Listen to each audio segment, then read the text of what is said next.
Hey everyone, and welcome to Almost Cancelled. I'm Peter, that is Connor, and we are going to talk about Stranger Things 3, Episode 1. It's called Chapter 1, Suzie, Do You Copy? So, full spoilers for the episode, as always. This is, as it's kind of big, it's been almost 2 years since the last season of Stranger Things. It's been a while. It's been a long time.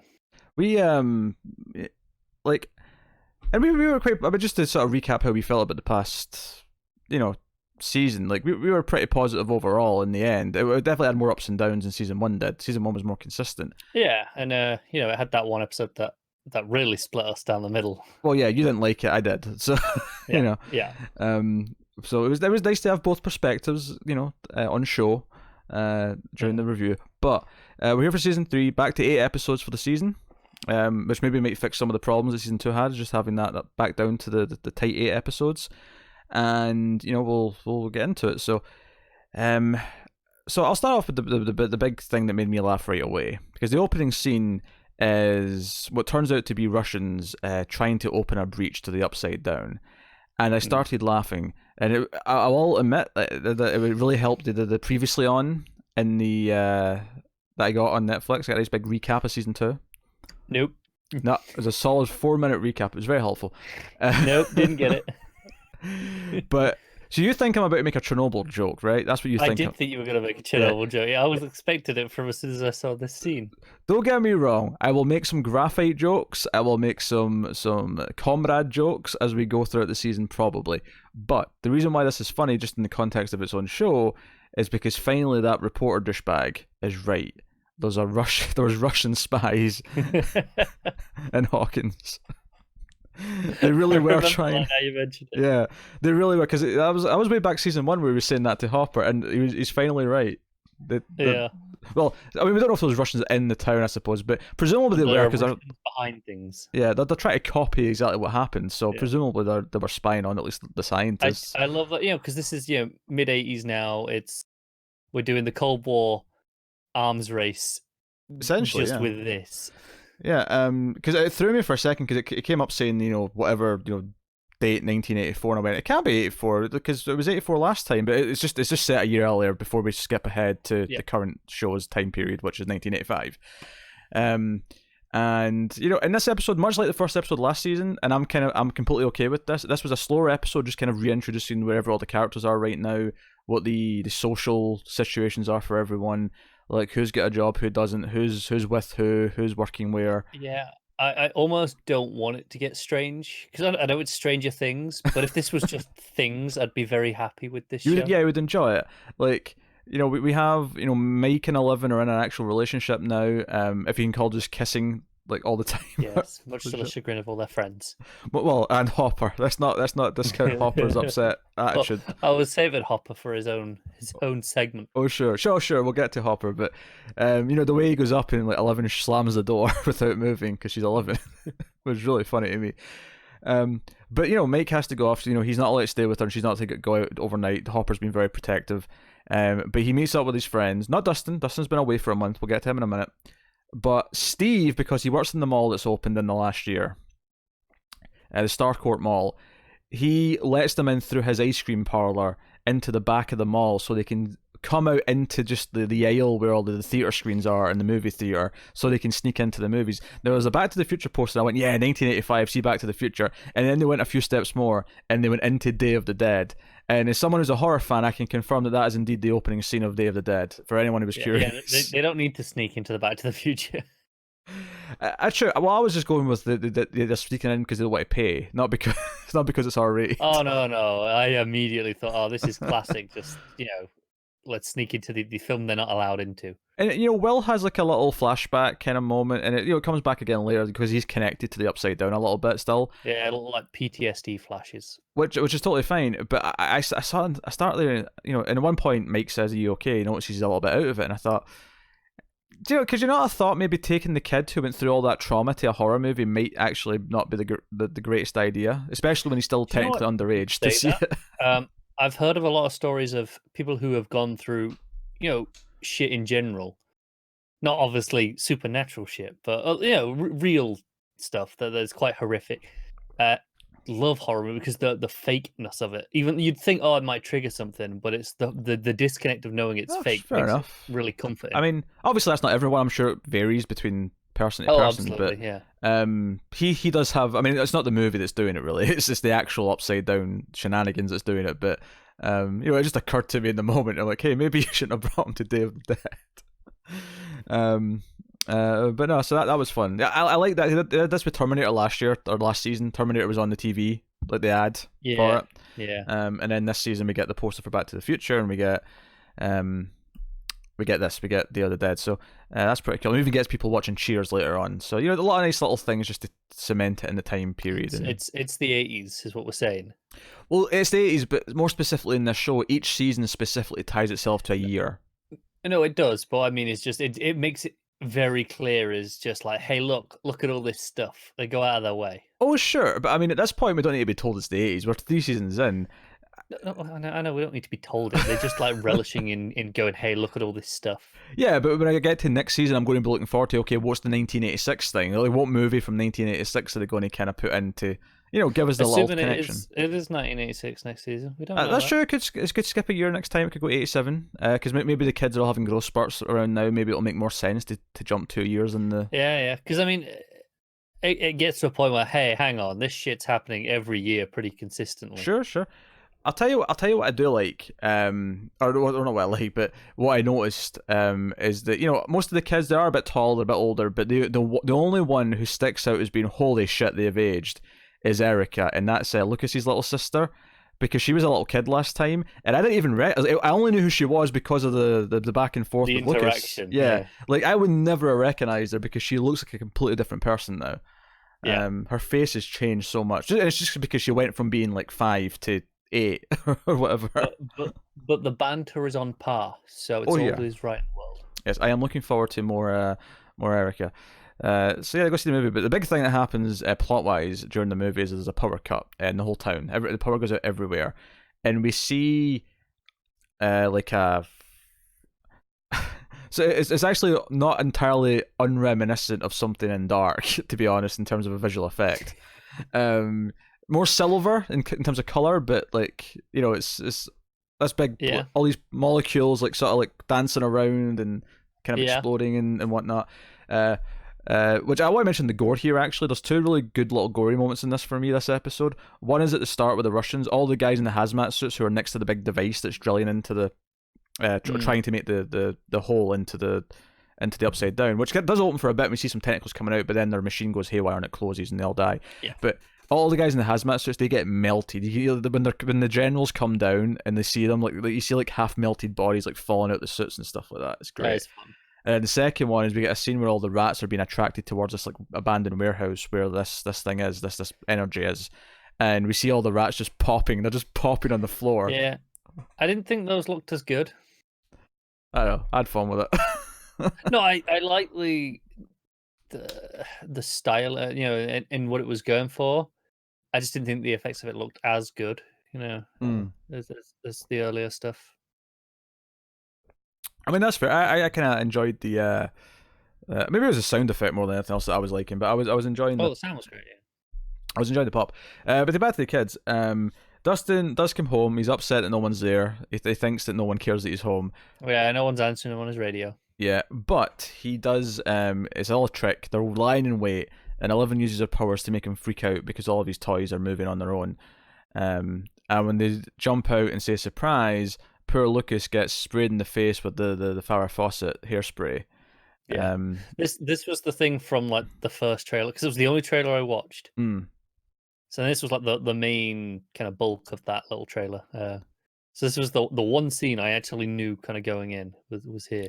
Yeah. I feel like they did a good job of like. I mean, obviously there was shots in the trailer of them just running around the mall and stuff, and I'm sure we'll get to that. But sure, yeah, but there was nothing that stuck out as recognizably as that scene's coming up. Whereas this one I knew, that's coming up. Yeah. So they're happy to see each other. But again, the kids are kind of annoyed when Mike and 11 ditched them because of 4 p.m. curfew. It's been like this all summer. Yeah.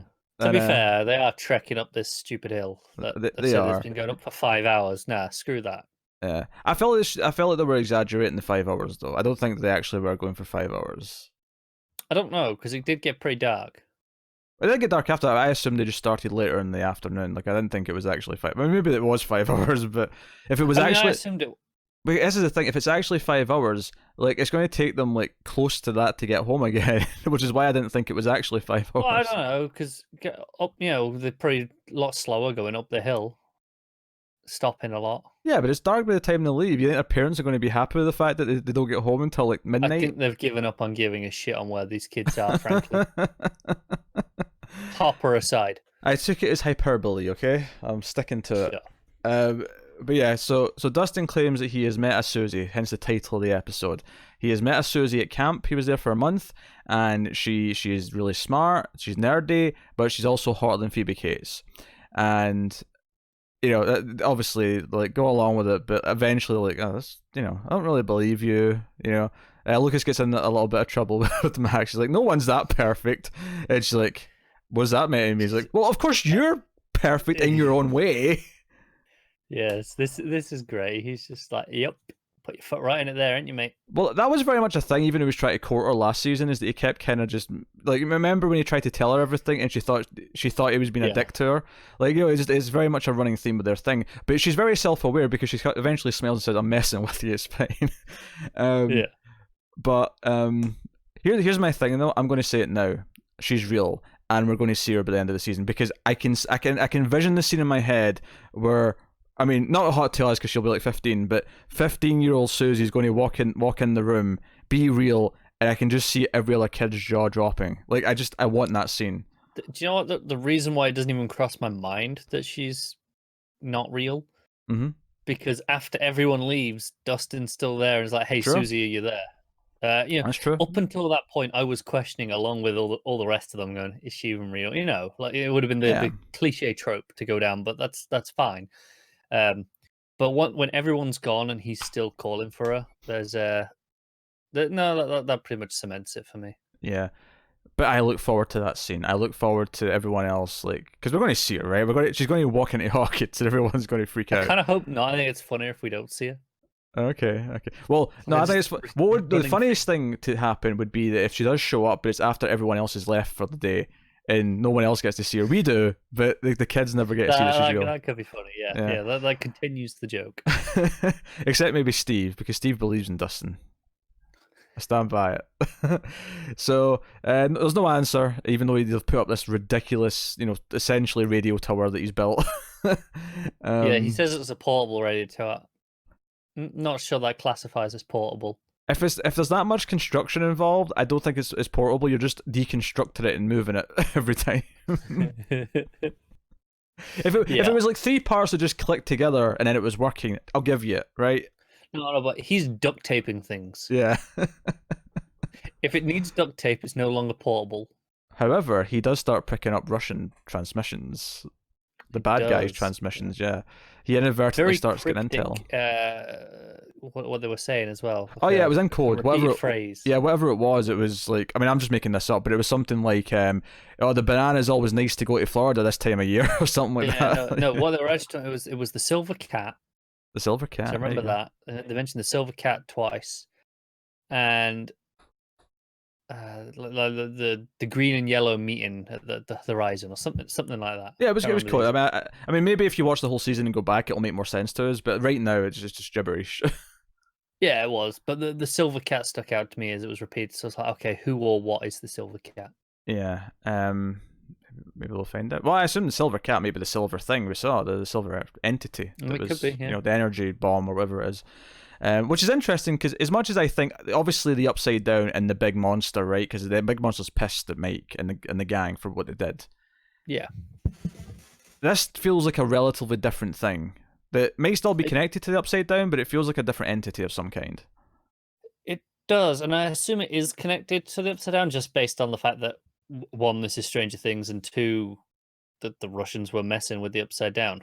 Yeah. So, do you think the Russians caused this? They caused this thing to happen in Hawkins? I think inadvertently, yeah. Yeah.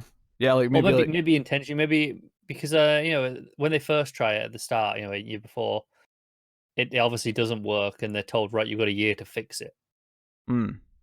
So I think they've caused it. I don't think they maybe intended it to happen in the location that it did. Maybe that's something to do with, past events over the last 2 seasons. Yeah. But could be interesting. Yeah, no, I'm interested. I like that there's like other human villains that are completely different now. It's not like connected to Brennan or anyone. I mean, well, he may show up. I mean, who knows? But like it feels like a kind of a breath of fresh air in that sense. Yeah. So we'll leave the kids more or less there. Obviously making 11 coming to Hopper's story, which we'll talk about now. Hopper is upset that they're spending so much time together, and he's being concerned. He's going into like ultra protective dad mode, and goes to talk to Joyce, who has no customers because most of the stores on the street have shut down because the mall's opened up, right? So I love how this is essentially what's happened to the malls in the last few years because of the internet. It's like it keeps happening. It's like they keep getting replaced. The next thing keeps coming. Yep. But he comes in and he's like complaining about it, and he's like an idiot teenager himself. The way he's like pacing back and forth and like, like they can't just do this all. It's all the time, Joyce. You don't understand. It's all the time. I need them to break up. It's like, and she's like, well, have a heart. Don't shout at them. Just have a heart to heart and like tell them how you feel. Like heart to heart. Explain. What the hell's that? She's like, just explain your feelings and don't get angry. Listen to what they have to say. And and so I'll help you write something down. Like I'll help you find some words. And he's like, we come back to them, and he's like practicing, like, well, we need to like establish boundaries, and I care about you both. And he's getting annoyed. He's essentially, I mean, I'll steal this from Matt because I saw him say this on Twitter, but he's kind of Ron Swanson light, in these scenes. Yeah, he is. He doesn't want to like be what he needs to be. He's determined to still be gruff Hopper. But that's when he goes into them and he grabs the chair. It's like, right, we need to talk. But notably, him and Joyce, who have had chemistry, I don't like as much as it's such an obvious thing to tease that they might become a couple at some point. They've had such chemistry since season 1 that I don't really think I can blame them for going down this path. Yeah, no, it's fine, isn't it? Yeah, because they've always had it, and it's been however long since last season, and Bob's death is still affecting her. We see that throughout the episode. We see her, pin up the drawing of Bob, and then she has a little flashback watching Cheers because that's what they watch together. She has a lasagna and just a little pail of peas on her plate. It's a really pathetic looking meal. I'm not going to lie. It is a bit, isn't it? Yeah. But so she remembers watching Cheers with him, and it's just this sweet little moment for her. Fun memories. Yeah, but notably though, she tells Hopper she can't because she's got plans when he asks her to dinner, and this is actually what she does when she comes home. We see her just microwave some lasagna with peas and watch Cheers. So she didn't have plans. Like we see that she did. I mean, it's not so much that she doesn't like Hopper; it's just that she's not ready to do that. She's not ready to consider moving on. Yeah, this is one of those plots that obviously it doesn't excite me. That they're fine together. That I've got no problem with it doing this. But it's like, yeah, okay, that's fine. Just tick along. Yeah. I mean, I enjoyed all the scenes that we're in. Yeah. None of them dragged things down. It was enjoyable stuff. So, so obviously Hopper does eventually knock on the door because he's hearing the music again. Every time he hears music playing from her room, he knows that they're kissing. So he knocks on the door and sits down. And I thought this was going to be a twist, and it turned out that he was dreaming this. Because the kids were being almost so like bad with them in the way that they were whispering to each other as if they were like talking about him right in front of him, that I was like, this has to be like his nightmare. This can't be like what's really happening. Yeah. Those kids are evil. Yeah, and funnily enough, it turned because he's very nervous. He doesn't know how to say what he wants to say. He wants to say the right thing, and they're just kind of staring at him like, well, come on then. You want to tell us something? Get on with it. That's the look in their face, and you feel kind of bad for him. Yeah. But he eventually just makes up a lie and says, well, Mike, your mum called. You have to go home right now. I'll take you. He's like, it's about your grandma. So and she's like, what? Shit? Yeah. Is she dead? So Mike, the whole way to the car is like, well, what, is she dead again? Did she fall down again? Well, not dead again, you know what I mean? I like you said dead again. I know, dead again. Did she fall down again? Is she dead? What's happening? He's like, okay. Cancer? I lied. There's nothing wrong with your grandma. But we have to talk about. I'm going to drive you home, and you're going to listen to what I have to say. And at the end of this journey, depending on how you are, I may continue to let you keep seeing my daughter. And Mike just looks terrified. Yeah, great. It's gold. It's gold stuff. Hopper's delightful. It's just delightful seeing how much he cares about Olivia, even though he's going about it the wrong way and he's being like super like overly zealous dad. As well, like he didn't have the first 10-ish years of her life, right? So he's kind of dropped in at that point where he had no kids before, so he's just dropped in at that point. Yeah, it's not like he's built up to teenager. He's just like, right, teenager, let's go. Yeah. And he did lose a baby before, so I don't know if that would also play into a little bit where he's extra protective. Sure. You know. Yeah. So, like, you know, it's a really entertaining scene. It's like it's setting up some character drama for the show, but I mean, most of it's really funny, which was what really makes it work here. Like all the time, I was kind of like chuckling away at myself because of like how awkward he was being and whatever. So, that's good stuff. Other plot lines we have Steve, of course, we mentioned at the ice cream place. So he hits on various ladies his age who come in to purchase ice cream, and is basically shut. Oh, to be fair, I think he's doing a disservice to himself by trying to explain why he's not in college. Like I feel like he's bringing it up and no one else is, you know, referencing it or questioning it. Yeah. No, but he is right. The hat and the outfit doesn't help. No, it certainly does not. But he's trying to chat them up, and we meet his colleague who all seems to be working the shift with him. Whose name I've not known yet. Well, I'm sure we'll discover it in the next coming episodes. But she is really deadpan and sarcastic, and she's keeping a tally of every time he tries to flirt and fails. Yeah, right. So, we're going to put a pool on now. How long till they kiss? Yeah. Yeah, what episode are they together? Do you know what? They're going to have the Xander Cordelia moment, right? That's what they're going to have. That's what they're going to have. Which Xander Cordelia, for the record, if you don't know who that is from the hit television show Buffy the Vampire Slayer. That was a justified one, and you know it. It wasn't. It would have been fine without you bringing it up. No. You can't agree with the point I make and then get mad that I make the reference based on the point. No, because you only made the point to make the reference. But you agreed. It doesn't matter. It doesn't matter. You didn't need to say it. It was just for the sake of making the reference. But you agreed. I'd already, made the point. You agreed. You said yes. I am comparing to other works. Like when you write a dissertation, you reference other sources. You look at precedents. Right? That's what we're doing right now. This is not a goddamn dissertation. I'm giving you precedents for this type of relationship. Not that they're exactly Xander and Cordelia. No. They're not the exact same, obviously, as those characters, but the dynamic between them, the hatred, is very much. I think you're selling this a little strong. I don't think there's hatred in this one. Like, there's no real rivalry in the same way there was between Xander and Cordelia. Not to that extent.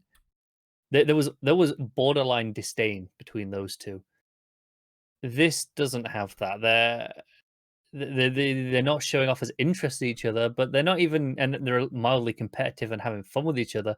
But there's no disdain. There's no animosity between them.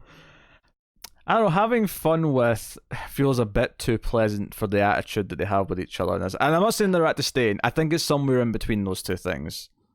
No, I don't. I think, it's downright banter when you've got a board of, winning and, and losing about picking up the girls, and that's banter. No, if you tell me later that the reason why she's doing this is because she's had a crush on him the whole time, I'll buy that. I'll buy that she's kind of acting out because she has feelings for him of some kind. But I don't actually think she does. I think it is just it'll develop. Yeah, they'll have their moment. They'll have their moment where, and they'll probably hate each other after it even more. They'll probably kiss and be like, "Oh my god, you just kissed me, you piece of shit!" Like, and then go from there. I just disagree on on the core relationship right now with you. I don't think they've got this rivalry to the same extent you do. I'm not saying they're going to definitely do this, but it wouldn't be out of character or out of like element for what they've shown us so far. That if and when they do kiss, they then blame each other for it. They go, "You kiss me, no, you kiss me, no, you kiss me." I can see that happening. I can totally see that happening. So Steve's delightful. I mean, Steve really won us over in the season 2, so he's a fan favorite now. So, yeah. We just need him and Dustin to team up once again, and we're rolling. So that was good stuff. Team. Yeah, that was good stuff. And then we have where do we jump to next? I guess we'll jump to Billy and Karen Wheeler, Mike's mum, because we had that little tease at the end of season 2 where he was kind of flirting with her, and she was really like getting all flustered and like flirty back with him. And he is now a lifeguard at the local pool, and it is summer. And Mrs. Wheeler and all the other mums, I mean, not the mums we know, but just a variety of mums in the town, are specifically at the pool. And when the female lifeguard goes off for shift, they're like, okay, it's showtime, ladies. And out he walks in his trunks, in slow motion to music. And he says, "Oh, nice to see you today, ladies," as he walks past, kind of thing. But they're all swooning. They're all swooning. But he outright asks her to a motel under the guise of it has a pool, so I can give you dedicated swimming lessons. But it's clearly a night for an affair. That's clearly what this is. Yeah. They aren't mincing words here. And she has like a little bit of a doubt, a couple of points where she looks down at her wedding ring, or she sees her husband sleeping with the kid, and it's like, maybe. I mean, I know he's this middle-aged man who's asleep right now, but maybe consider this. Of course, Billy never quite makes it to the rendezvous because Billy, something hits his car on the way, right next to this abandoned like factory or warehouse where all the rats are. Yeah, and he is grabbed and pulled down the stairs by a long tentacle-like thing of some kind. I'm okay with this. I don't think he's dead yet. He's a shitbag. I don't think he's dead yet. I think we're going to see more of him, but I'm expecting to see him like an alien, like just kind of hung up on the wall. Okay. Yeah, like all tentacled up on the wall and being like, all dying. That'll be fun. Yeah, I wouldn't be a doubt. Obviously, he's an awful person, but he's a character you do like hating. So I mean, I can't really fault it on that sense. So we'll see how the actual big bad monster of it like sort of shapes out. Obviously, Will is having his flashes. He's seeing the upside down again. He's having these moments, but we're not seeing much more beyond that at this point. But I mean, that was basically the episode. We get introduced to all the characters again. See what they are. You missed Nancy and Jonathan. Yeah, you're right. Of course.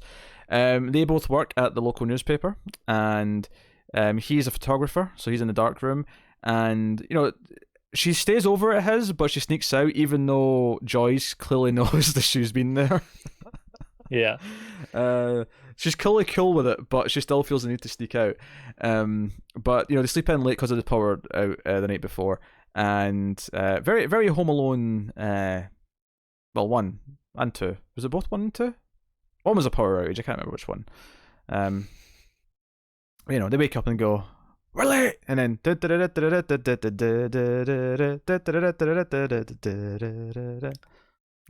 Remember? Yeah, I got it. Yeah. Okay. Just making clear. Carr just doesn't like when I reference things. He just doesn't. He doesn't enjoy it. I don't really care about Home Alone. He's never finished the Goonies. He didn't like Back to the Future enough to watch the sequels, and now he doesn't care about Home Alone. Feel free. Well, hang on. I think the other two fair game, but Home Alone shouldn't be lumped in with those. It's just Christmas movies. I don't give a shit. Okay, yeah, that's better. Connor just doesn't like Christmas. Yeah, that paints you in an even better light. Good job. Yeah, but it's July. No one gives a shit about Christmas right now. I'm fine. So they're running late, and she points out that they like him no matter what, but she is getting coffee and stuff, and they kind of they're and so it sets up this inequality angle, and sure enough, when we see her at the job, which Jake Busey is there. We got a Busey. He's on the board. Yeah, is on the show. She's like bringing everyone their lunch in, and she tries to like offer them an idea because they're in the meeting room, kind of like okay, what do we got for today's headlines? We need something juicy. What's the next story we should do? Blah blah blah. And Nancy, takes a chance on the way out. Yeah, she pitches, hey, what about that mall? Death of the town, and they laugh out the room. More specifically, Jake belittles her, and I mean he's got another name, but I'm calling him Jake Busey. Jake Busey belittles her by saying, "I've got a good story for you. What about the mystery of my missing mustard?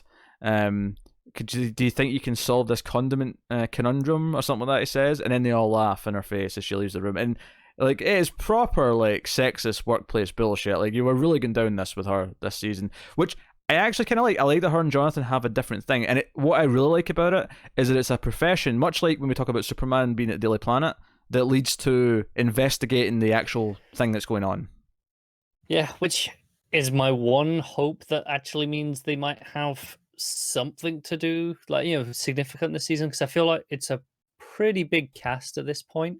We're Oh adding new yeah. people again this season. Like we've added, Steve's partner in crime at the ice cream shop, and now I'm like, okay, we're back down to 8 episodes. Is there going to be enough time for everyone to do things?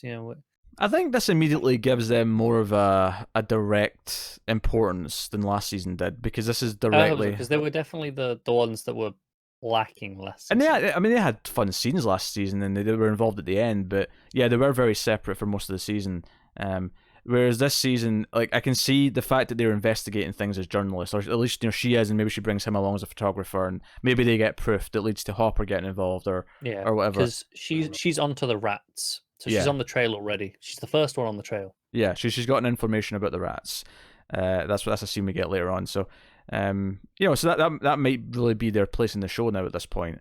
Especially with the idea that, like, she's having to kind of do this secretly behind everyone else who works there, because she wants to, like, get her scoop to kind of so that maybe gives her that Lois Lane thing where she's maybe putting herself in a little bit of danger instead of, like, actually sharing it, because it could be. And not that I blame her given the situation she's in, but it sets that up a little bit. So that makes her Lois and Jonathan Jimmy.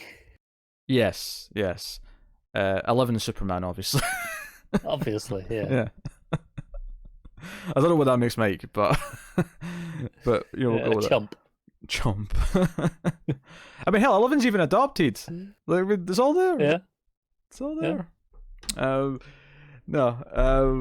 yeah, no. I mean, the first episode was really straightforward and just kind of setting up all these where all the characters are in their own little pairings or trios or whatever they're grouped by. But all of them were enjoyable. All of them were funny in places.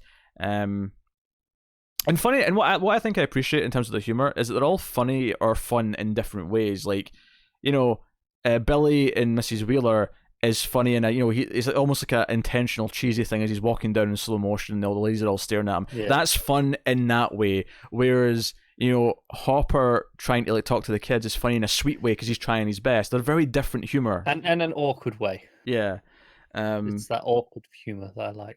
Yeah, and then Dustin spraying Lucas in the face because he gets scared is just straight up slapstick. Like, yeah, and Lucas just putting his foot in the mouth. Yeah, so those are all just really different. So it bounces around all these things, so it doesn't just feel like it's a one trick pony, even if it's just been a funny episode. It feels like it's going around and doing it in different ways. And we tease the big thing that we're getting to. But that's fine for one episode. And with only 8, they probably do have to kind of dive into it a bit more next episode. I feel, I'm sure they will. I if I was to guess, I would say that Nancy will get a little bit more info on it next episode. We'll maybe see Billy's side of what happens to him next, kind of thing, if that sets up stuff.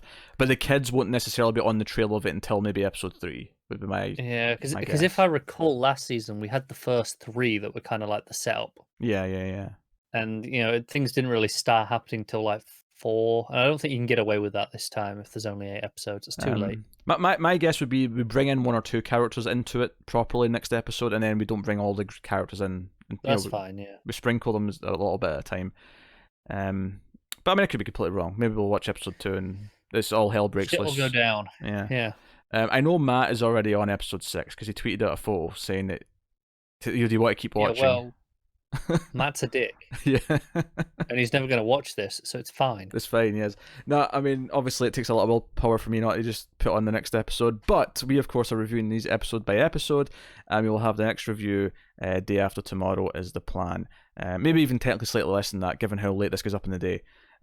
So this first one it is, of course, because we can only record this the day it goes up on Netflix for obvious reasons. So it's how it works. So by all means, let us know what you thought of this first episode back for season 3. I know the advanced reviews from publications have been positive and said it's better than season 2, so we'll see how well that holds true as we go through it. But I love the show, and I am very excited to see where it goes. Just to reiterate, it's kind of everything. Like when this first showed up in 2016, it was everything I didn't realize I wanted in a TV show. It was everything I love about certain movies from the 80s, all kind of mashed together, and and that's the appeal of it for a lot of people. But good. And by the way, music still and it has led to a renaissance of 80s themed kids stuff. Oh, sure, absolutely. And also the music still on point. Top quality as ever, yeah. Yeah, love that synth. So yeah, let us know what you think of the episode in the comments below. Like and subscribe, all that stuff. If you want to support us, you can do it, of course, one way in the podcast app, on the Netflix Audio Reviews podcast, by rating us and reviewing us on Apple Podcasts or wherever else you use to get them. You can, of course, support us financially over at patreon.com/MailFuzzTV, where you can support us for as little as $1 per month. And you can get bonus stuff, extra stuff, early stuff even. Not these Stranger Things reviews, but a lot of the other content we do, we put up early on Patreon. So go check that out. But otherwise, that is us. Check out other stuff. We're actually just about to finish another Netflix show, Dark, which does also have some 80s stuff in it, but it's a German time travel show. So if you're interested in that, we're just finishing season 2 now. We've got one episode left. We got one episode left, and it's, barring it shitting the bed in the last episode, it's excellent. People have been teasing that we're going to be the most confused we've ever been after the final episode. I'm ready for some diagrams. Yeah, I'll get some diagrams out. I'm okay with that. But that is us. So thank you once again for watching or listening. We always appreciate it. Keep watching TV, guys. Have you got any vanilla?